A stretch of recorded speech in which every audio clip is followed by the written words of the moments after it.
अध्यक्ष महाशय, गुरुजन वर्ग आणि माझ्या बालमित्रांनो, सर्वांना माझा सलाम.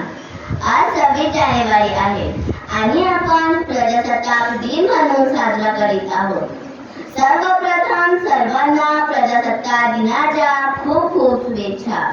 प्रजासत्ताक दिन हा भारताचा राष्ट्रीय सण आहे.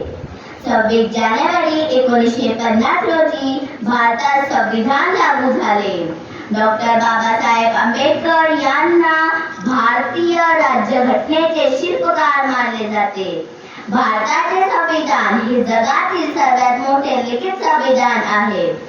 या दिवशी आपण प्रत्येक भारतीय देशासाठी प्राण देणाऱ्या शूरवीरांना श्रद्धांजली अर्पण करतो. हा दिवस आपल्यामध्ये एकतेची व राष्ट्रीय प्रेमाची भावना जागृत करतो. उत्सव तीन रंगाचा आभारी आज सजला. उत्सव तीन रंगाचा आभारी आज सजला. नतमस्तक मी त्या सर्वांचा ज्यांनी भारत देश घडवला. जय हिंद, जय महाराष्ट्र.